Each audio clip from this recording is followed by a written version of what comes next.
오전 중에 스케줄 잡지 말라고 그랬지. 형. 아빠, 돈. 아빠 일할 때 막 들어오는 거 아니라고 내가 말을 하면 좀 들어쳐먹어야지 좀.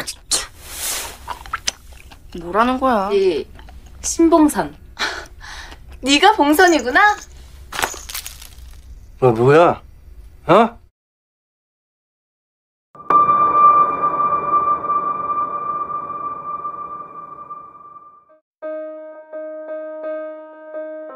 Halo Sobat Movie Mania, ketemu lagi di Second Cinema. Semoga kalian semua dalam keadaan baik dan tidak kurang suatu apapun. Kali ini Mimin coba menyajikan rangkuman alur cerita sebuah drama terbaik keluaran tahun 2013 yang sudah menerima cukup banyak pujian dari penonton dan kritikus film di berbagai negara, khususnya di Korea Selatan, karena film ini juga berasal dari sana. Judul filmnya The Miracle in Cell No. 7. Mungkin sebagian dari kalian sudah pernah nonton. Sedikit gambaran untuk yang belum pernah nonton, film ini berkisah tentang perjuangan seorang ayah dengan mental terbelakang dalam mempertahankan kebersamaan dengan putri kecilnya yang berulang kali harus menerima ujian dan cobaan, di mana keduanya pada akhirnya dipisahkan oleh ruang waktu yang berbeda. Semengharukan apa kisahnya? Mari kita mulai.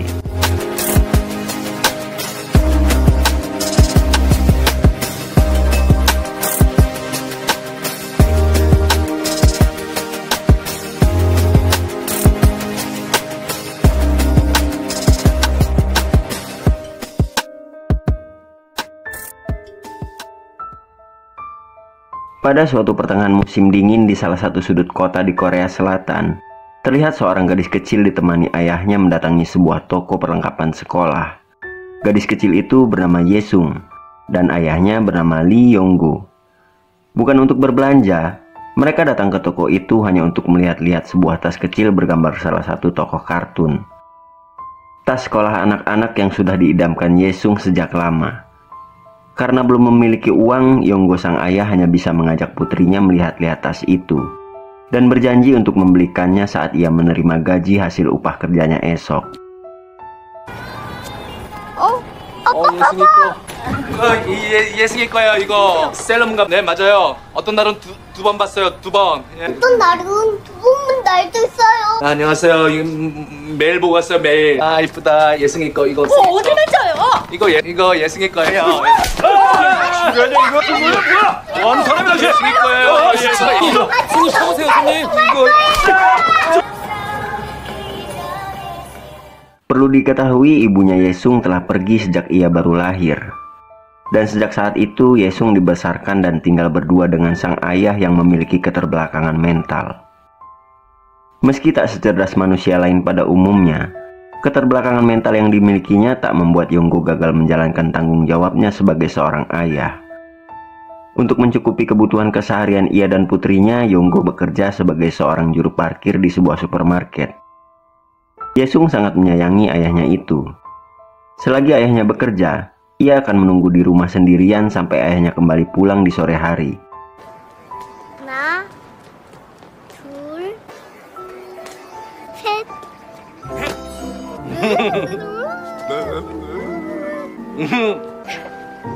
아빠 잘 갔다 와. Di tempat kerjanya, Yonggo hari ini menerima upah bulanannya. Saat Yonggo tengah menghitung gaji yang diterimanya, tiba-tiba seseorang menyapanya dari belakang. Rupanya itu adalah gadis kecil yang membeli tas idaman putrinya di toko kemarin.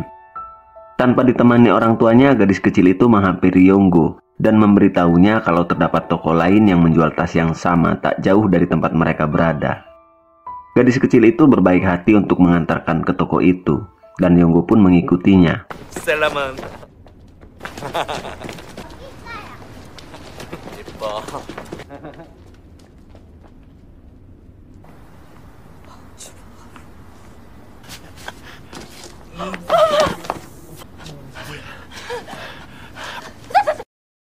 Entah apa yang telah terjadi sebelumnya yang membuat gadis kecil itu terkulai lemah di tanah. Karena keterbatasannya, Yonggo tak mampu memberikan penjelasan yang cukup sebelum orang lain yang tak sengaja menyaksikan berlari menjauh. Dan sayangnya pada akhirnya nyawa gadis itu tak tertolong. Shin kembali memperlihatkan Yesung yang sedang menanti kepulangan sang ayah. Hingga waktu menunjukkan pukul 9 malam, tanda-tanda kepulangan ayahnya belum terlihat.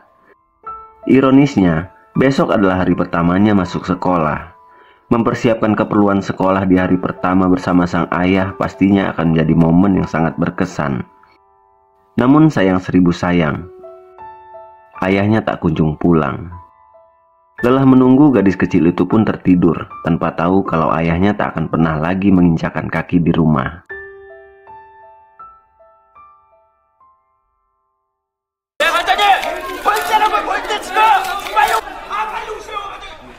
가야 돼요. 안녕히 계세요. 앉아. 좀 사태 파악 좀 하자. 아, 예승이 기다려요. 혼자서. 그래, 알았어. 예승이 무서워요.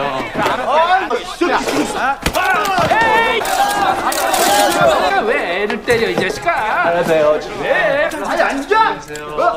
다녀오겠습니다.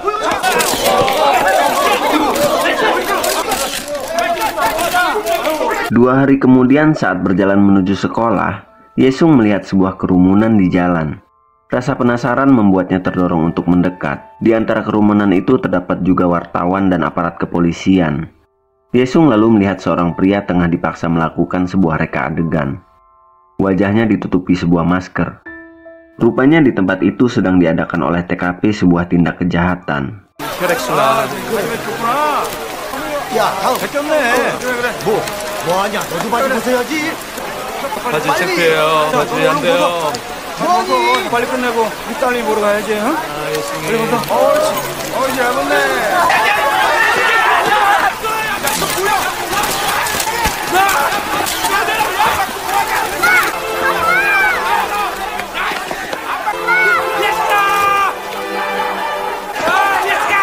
Melihat sang ayah yang ia rindukan kepulangannya diperlakukan kasar di tengah keramaian, Yesung langsung berlari menghampiri hendak memeluk ayahnya itu. Tapi apa daya, tubuh mungilnya tak cukup kuat untuk melewati tubuh-tubuh tegap para aparat yang menghalau.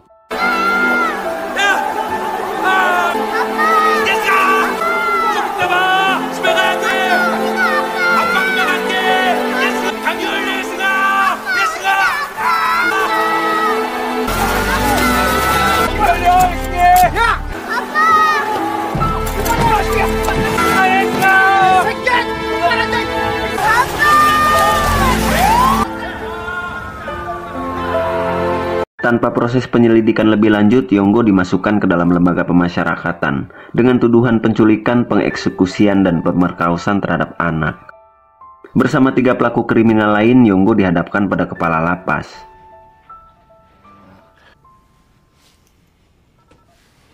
여기 들어오는 사람 치고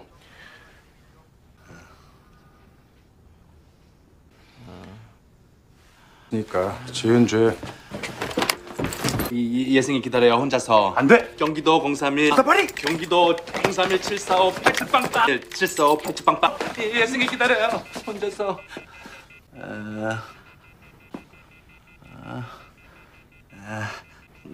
고맙습니다. Berikutnya, Yonggo dimasukkan ke dalam sel tahanan nomor 7. 엄한 짓들 해서 소란 피우지 마시고 여기 인사들 합시다.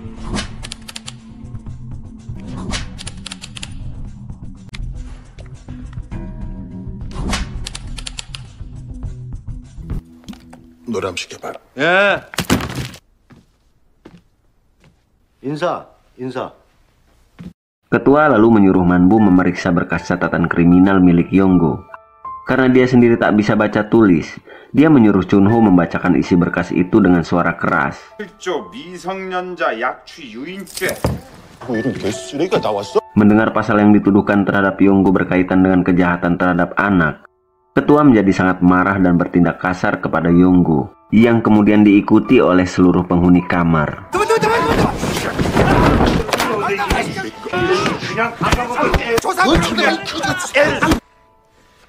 형법 301조의 2 강제추행. Setiap pasal yang terdengar di telinga ketua membuatnya semakin geram dan tergerak untuk memukulinya lagi. Namun saat Chunho membacakan tuntutan hukuman yang akan diterima Yonggo, gerakan ketua serta merta terhenti. 사형.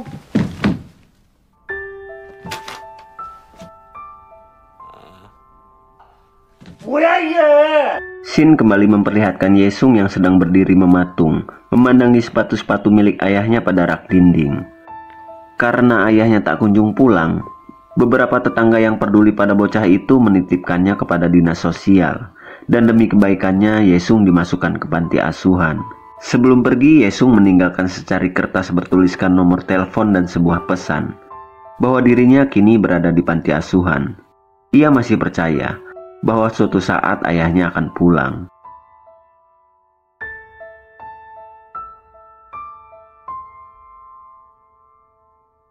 Kembali kepada Yonggo, kerinduan serta kecemasan akan keadaan putri kecilnya membuatnya terus melamun.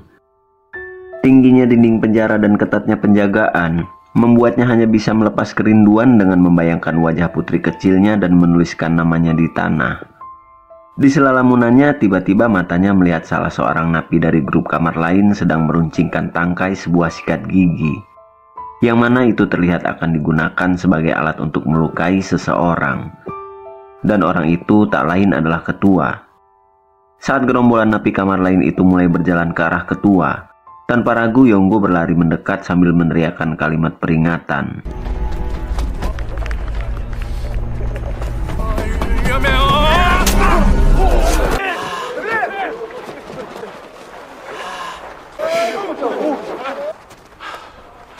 근데 이 새끼가 미쳐.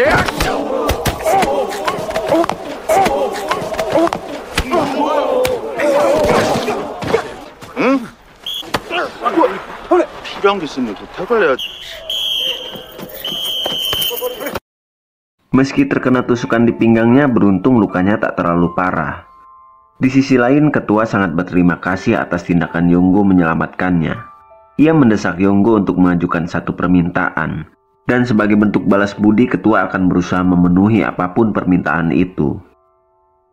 Dan seperti yang kita tahu, saat ini Yonggo tak tertarik dengan kesenangan apapun, karena yang diingatnya saat ini hanyalah putri kecilnya. Dengan setengah bergumam, Yonggo pun menyebut nama Yesung. Meski tak sepenuhnya mengerti tentang Yesung, ketua pun memaknai gumaman Yonggo itu sebagai permintaan yang bagaimanapun harus dipenuhinya. Dengan memanfaatkan jaringan informasinya di luar, ketua akhirnya menemukan Yesung.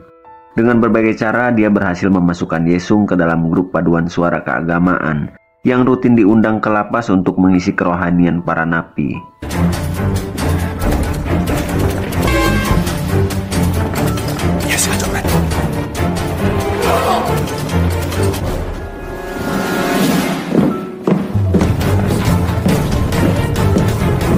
Dan setelah proses perjalanan yang cukup menegangkan, Yesung akhirnya bertemu kembali dengan sang ayah.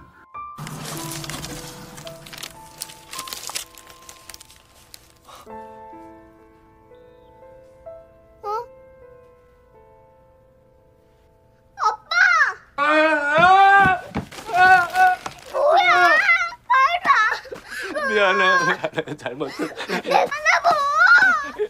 뭐냐고! 얼마나 찾았는지 알아? 뭐냐고! 미안해. 말도 안 하고! 잘못했어. 고마워요. 예승이 말랐어. 왜 이렇게 가벼워? 이봐요, 이거 아니라니까. 고마워요. Di tengah momen bahagia itu, Bongsik yang ketakutan atas tindakan penyelundupan bocil ke kamar mereka, tiba-tiba berteriak memanggil sipir. Meski Manbum dan Chunho berusaha menghalangi, teriakan Bongsik terlanjur terdengar oleh sipir.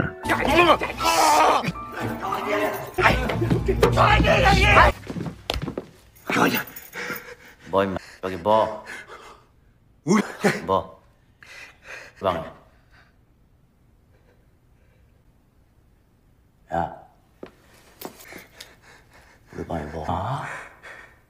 에? 야, 빵 하나만 더 주세요. 아, 참. 빵 때문에 울고 지랄이게? 먹어 이 자식아. 바빠 죽겠구만. Beberapa saat setelah sipir pergi, suasana ruangan pun kembali ceria. Tak butuh waktu lama, semua penghuni kamar sel nomor 7 mulai menyukai Yesung. Semua orang bergembira menyaksikan ayah dan anak malang itu bertemu. Sampai kemudian terdengar kabar bahwa kelompok paduan suara akan segera pulang. Mereka harus mengembalikan Yesung ke dalam rombongan. Setelah cukup lama kehilangan ayahnya, Yesung tentu tak ingin berpisah lagi. Usai negosiasi yang cukup dramatis, Yesung akhirnya mau meninggalkan kamar sel itu. Dengan syarat ketua harus membawanya kembali bertemu dengan ayahnya saat libur sekolah. Manbum kembali beraksi menyelundupkan bocil ke rombongan paduan suara keagamaan. Celakanya sebelum mereka sampai, mobil rombongan itu sudah bergerak pergi meninggalkan lingkungan lapas. Alhasil Manbum terpaksa membawa Yesung kembali ke kamar.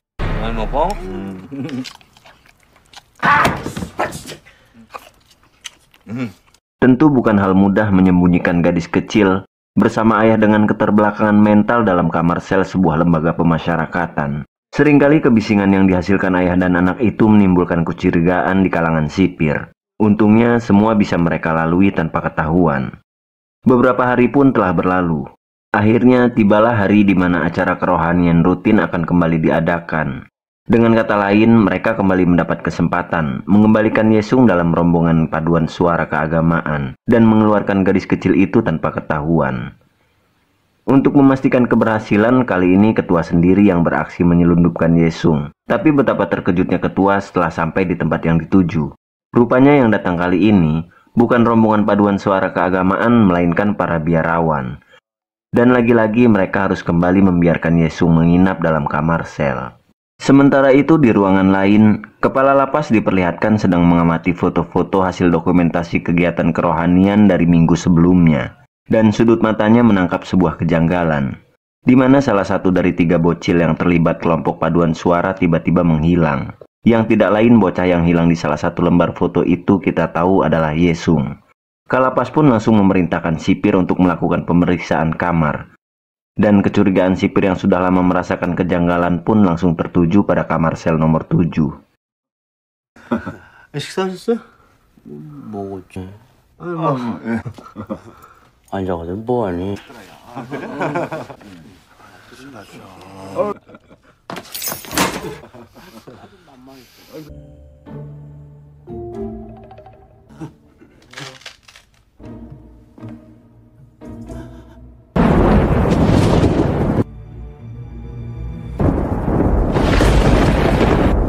Dengan ditemukannya Yesung, kemurkaan Kalapas pun tak terbendung. Selain memerintahkan untuk melakukan sidak ke seluruh kamar sel, Kalapas memberi hukuman kepada Yonggo dengan memasukkannya ke dalam sel isolasi, dalam keadaan tangan terikat. Sementara Yesung dikembalikan ke panti asuhan.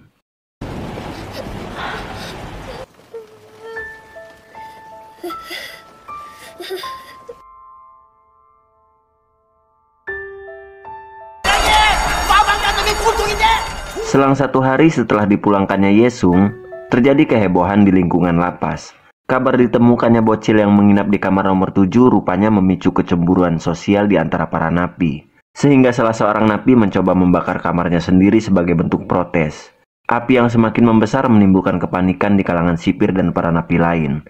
Semua orang berlarian menyelamatkan diri. Setelah salah satu sipir melepaskannya, Yonggo yang belum sepenuhnya menyadari apa yang terjadi tak langsung turut berlari. Samar-samar ia melihat seseorang terjebak dalam ruangan yang terbakar. Ia mencoba berteriak memberitahu para sipir dan napi-napi lain, tapi semua orang dilanda kepanikan dan tak sempat menghiraukannya.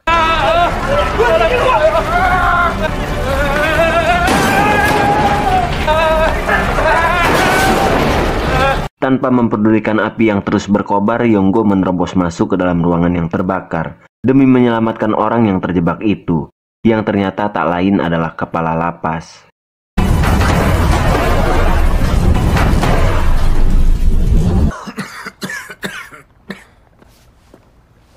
이거 어떻게 된 거야? 뭐가 어떻게 돼요? 어버버버 아니었어 뭐 병풍대에서 향... 누구? 이놈아 진짜로 6개월 맞아요. 이 맞았을 낀데 과장님 먹고 오느라 가슴 막 우리 과장님 살려주세요 카대요. Shin kembali beralih memperlihatkan Yesung yang telah kembali ke sekolahnya. Usai jam pelajaran, ibu guru menanyakan kenapa Yesung tak masuk sekolah beberapa hari sebelumnya. Dan karena tak tahu harus menjawab apa, Yesung meminta ibu guru untuk mengantarkannya menemui ayahnya. Ibu guru yang baik hati itu pun mengantarnya.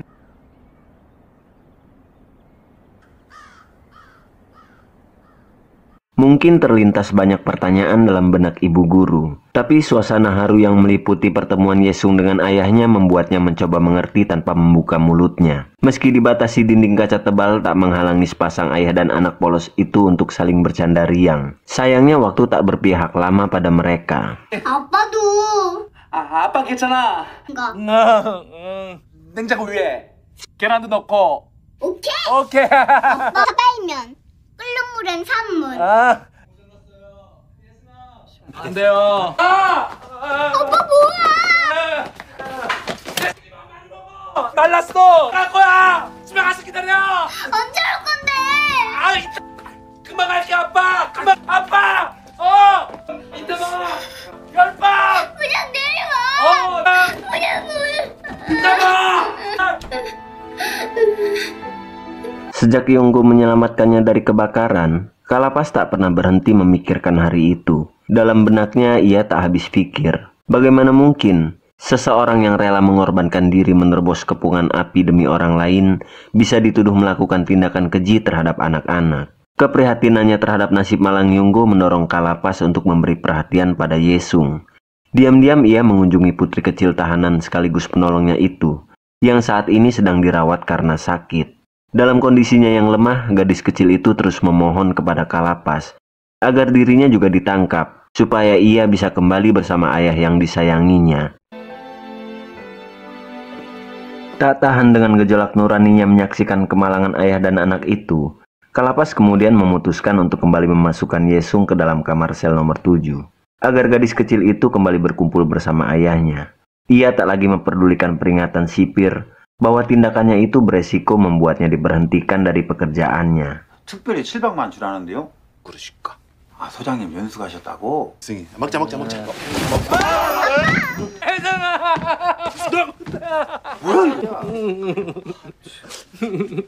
Keprihatinan Kalapas juga mendorongnya untuk mencari kebenaran tentang tuduhan terhadap Yonggo. Ia memanggil Yonggo ke ruangannya untuk bertanya secara langsung. Semakin percaya dengan keluguan Yonggo membuatnya semakin yakin bahwa dakwaan terhadapnya merupakan tuduhan yang dibuat-buat. Ditambah setelah ia mengetahui bahwa korban dalam kasus Yonggo adalah putri komisaris polisi, yang tidak lain adalah atasannya sendiri. Di sisi lain, hal itu membuatnya semakin sulit mengungkap kebenaran, karena rekan-rekan kerjanya tak memiliki cukup keberanian untuk buka suara, atau sekedar memberikan informasi yang bisa membantu. Dukungan untuk mengungkap kebenaran kasus Yonggo juga datang dari para napi rekan sekamarnya. Dalam hari-hari kebersamaan mereka berikutnya, Ketua, Chunho, Manbum, dan lainnya terus berusaha menguatkan logika. Bersama-sama menggali dan menerka semampunya apa yang sebelumnya terjadi sehingga Yonggo harus menerima dakwaan berat, yang sama sekali bertolak belakang dengan kepribadiannya yang polos. Setelah berhari-hari menggali keterangan dari Yonggo, Ketua bersama yang lain merangkai potongan-potongan cerita, mengolah dengan imajinasi dan mempraktekannya bersama secara seksama, hingga akhirnya mereka menemukan titik terang mengenai kasus Yonggo. 뒤통수 껴졌을까? 가방! 셀러문 가방. 셀러문 가방. 그렇지.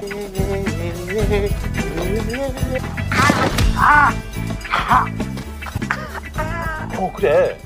Hari kejadian di mana gadis kecil itu tewas adalah musim dingin, di mana sebagian daratan di Korea Selatan berlapis es tipis dan menjadikannya licin. Dalam perjalanan bersama Yonggo menuju toko yang menjual tas idaman putri kecilnya, gadis kecil itu terpeleset dan kepalanya membentur tanah berlapis es. Yonggo yang pernah ikut serta dalam pelatihan penyelamatan dalam sebuah tim sukarelawan bencana, hanya berusaha mempraktekkan apa yang pernah dipelajarinya. Sayangnya seorang perempuan paruh baya secara kebetulan melintas di jalan yang sama, dalam situasi dan waktu yang tidak tepat. Akhirnya kini Yonggo dan Yesung tak lagi sendirian. Namun meski dugaan tentang kasusnya mulai terpecahkan dan orang-orang turut membela, tantangan lain masih menunggu mereka. Sang komisaris polisi yang tak lain adalah orang tua dari gadis kecil yang dianggap korban dalam kasus Yonggo, rupanya tak tinggal diam. Ketidakrelaan atas kehilangan putrinya membuatnya menutup mata. Arogansinya membuatnya tak lagi memperdulikan kebenaran. Dengan kekuasaan dan uang, dia mengerahkan segenap bawahan untuk melakukan segala cara dan penekanan agar Yonggo menerima hukuman terberat. Sementara itu di sisi ketua dan kawan-kawan, tinggal satu permasalahan lagi yang membuat mereka khawatir, yaitu keterbelakangan mental Yonggo yang pastinya akan membuatnya sulit menghadapi persidangan. Hari-hari berikutnya dengan sabar semua orang memberikan pelatihan kepada Yonggo. 잘했어, 그렇지. 몰라도 안에 저 해야 된다고요. 뭘 봤어요? 못 봤어요. 왜 그래 정말. 존경하는 저는 경찰 아저씨가 때렸어요. 무섭 주사도 안 하고. Dan akhirnya tibalah hari di mana nasib Yonggo akan diputuskan. Dalam perjalanan menuju lokasi sidang, Kalapas terus mengingatkan Yonggo akan semua latihan yang telah dijalani. Hingga tak lama kemudian mereka tiba di pengadilan. Yonggo akhirnya menduduki kursi persidangan, dan kini ia kembali sendirian. Semua orang hanya bisa berdoa untuknya. 성추행을 거부하며 지형량을 벽돌로 내려친 사실이 있죠? 피고인 대답하세요. 벽돌로 내려친 사실이 있죠? 네, 있어요. 네.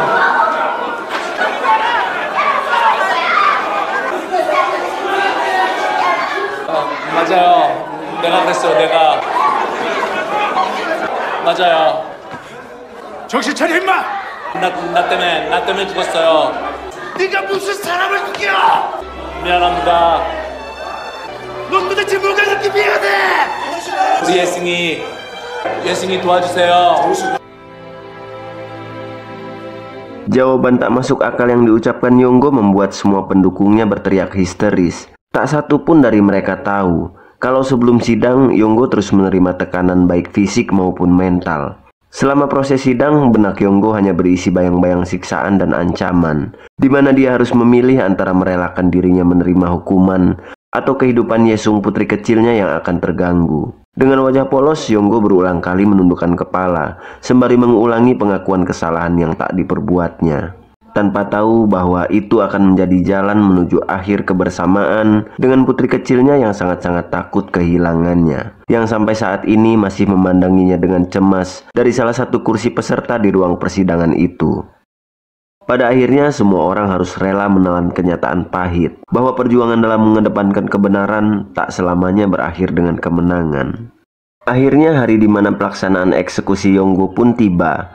Kepolosan masih membuat Yesung tersenyum ceria, meski ia dalam perjalanan mengantar sang ayah menuju akhir hidupnya. Namun meski masih tersisa sedikit senyum di wajahnya, Yonggo mulai menyadari bahwa keputusan yang diambilnya telah salah. Karena pada dasarnya ia tidaklah benar-benar bodoh. Keterbelakangan mentalnya hanya membuatnya berpikir jauh lebih lambat dari orang di sekitarnya. Langkah kakinya mulai terasa berat, dan hatinya dipenuhi penyesalan yang dalam. Saat ini ia tahu pasti bahwa ini merupakan waktu kebersamaan terakhir dengan putri kecilnya tercinta.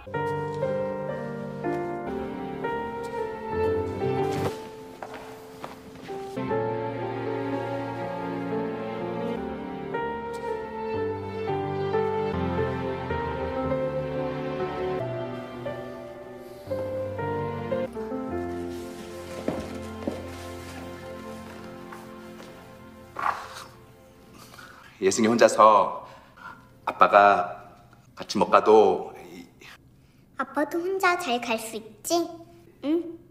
나 100점 많이 받아서 아빠 꼭 만나러 갈게.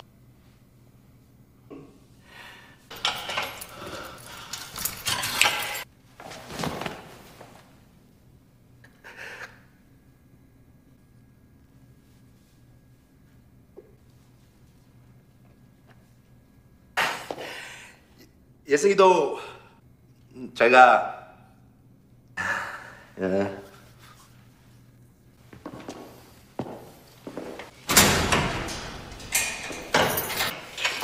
아빠 잘 가. 응.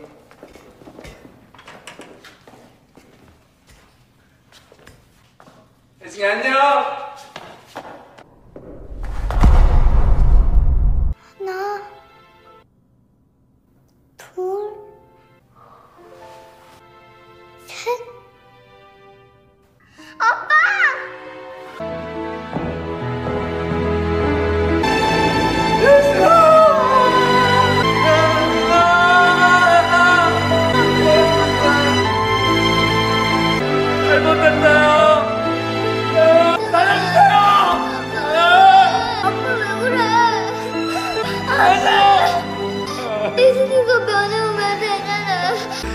잘못했어요.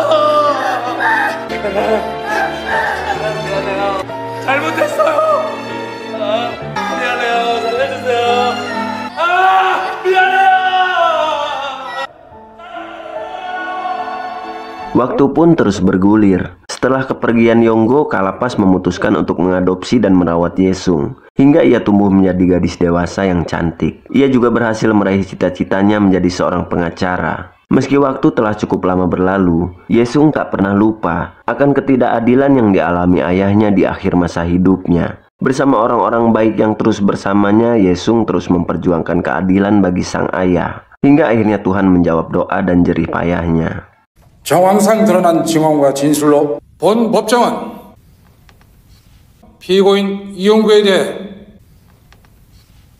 사형을 선고한 원심을 피고인 이용구에게 무죄를 선고한다.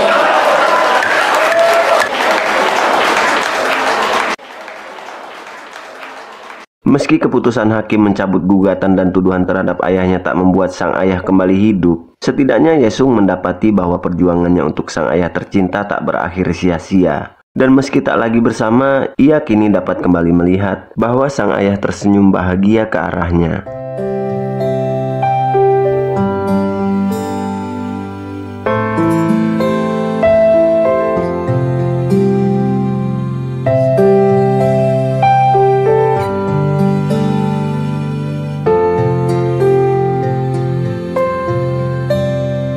Sutradara film ini menurut Mimin berhasil menyatukan elemen komedi dan drama dengan sangat baik. Di samping momen mengharukan, ada juga momen kocak yang ngebantu ngembaliin suasana. Bikin film ini jadi punya keseimbangan emosi paling proporsional.